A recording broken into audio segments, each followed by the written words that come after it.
আমরা কুমিল্লাকে এনসিপির ক্যান্টনমেন্ট বানাইতে চাই। কুমিল্লা হবে এনসিপির ক্যান্টনমেন্ট।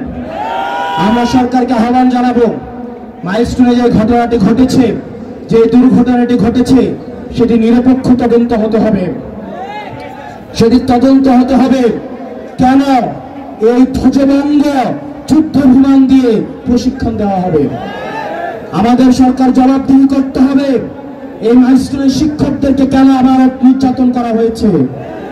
লাশের সংখ্যা নিয়ে যে বিভ্রান্তি তৈরি হয়েছে সেটিকেও স্পষ্ট করতে হবে।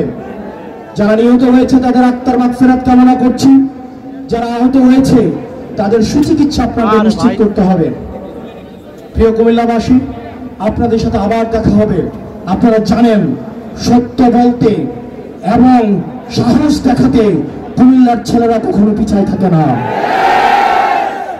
প্রধানমন্ত্রী হোক, রাষ্ট্রপ্রধান হোক, বাহিনী প্রধান হোক, সত্য এবং মিথ্যার মধ্যে কোনো কুমিল্লার ছেলেরা কোনো পার্থক্য ভুলে যায় না। আমরা বিশ্বাস করি সত্য এবং মিথ্যার মধ্যে কোনো ভেদে রাখার যে সুস্পষ্ট যে ব্যবধান, সেটা আমাদের অবশ্যই মাথায় রাখতে হবে। আপনারা জানেন, আন্দোলনের সময় সর্বপ্রথম কিন্তু 11ই জুলাই কুমিল্লা রাস্তা থেকে প্রতিরোধ করে উঠেছিল। কুমিল্লায় সর্বপ্রথম আক্রমণ করা হয়েছিল। হাসিনার সবচেয়ে দুশ্চিন্তার বিষয় ছিল কুমিল্লা। হাসিনার নির্ঘুমের কারণ ছিল কুমিল্লা।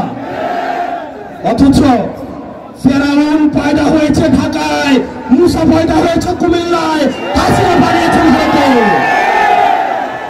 বক্তব্য দীর্ঘায়িত করবো না, মাগরিবের নামাজ সন্নিকটে। আপনারা সবাই ভালো থাকবেন।